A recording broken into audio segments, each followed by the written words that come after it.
তো আমরা এখন জিজ্ঞেস করবো অনলাইন স্যারকে। সো স্যার, কি কি আছে তোমার স্টল, আগে এটা বলো। আমার স্টল মেনলি খাবারের স্টল। এখানেতে চাট জাতীয় খাবার, যেরকম ফুচকা, দই ফুচকা, পাপড়ি চাট, নিমকি চাট, ঝালমুড়ি, ঘুগনি। আনফর্চুনেটলি ঘুগনিটা শেষ হয়ে গেছে, তো কোল্ড ড্রিঙ্কস, মশলা কোল্ড ড্রিঙ্কস এইগুলোই পাওয়া যাচ্ছে।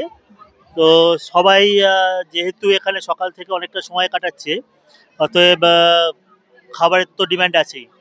তো সব রকম মিলিয়েই সবাই খাচ্ছে। আর পাপড়ি চাট খেতে পছন্দ করছে, ঘুগনিটা তো শেষই হয়ে গেছে। এছাড়াও বাকি যে জিনিসগুলো রয়েছে সেগুলো সমান তালে বিক্রি হয়ে যাচ্ছে, একটু এদিক ওদিক দেখলেই বুঝতে পারবি সবাই খাবার খাচ্ছে, তো সবাই সব ভালোবাসছে। মানে যারা যারা স্টুডেন্টস বলো, এক্স স্টুডেন্টস বলো, ইভেন তো গার্জিয়ানসও খাচ্ছে দেখেছি। গার্জিয়ান তো খাচ্ছে। হ্যাঁ।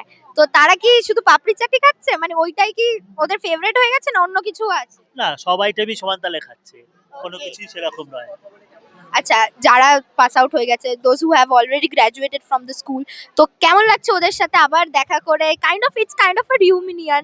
তো কেমন লাগলো ওদের সাথে কথা? তো অবভিয়াসলি যারা ক্লাস 5-6 থেকে পড়েছে তারা আজকে গ্র্যাজুয়েশন কমপ্লিট করে, কেউ পোস্ট ডক্টরেটও কমপ্লিট করে ফেলেছে।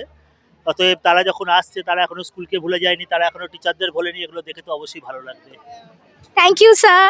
ওয়েলকাম।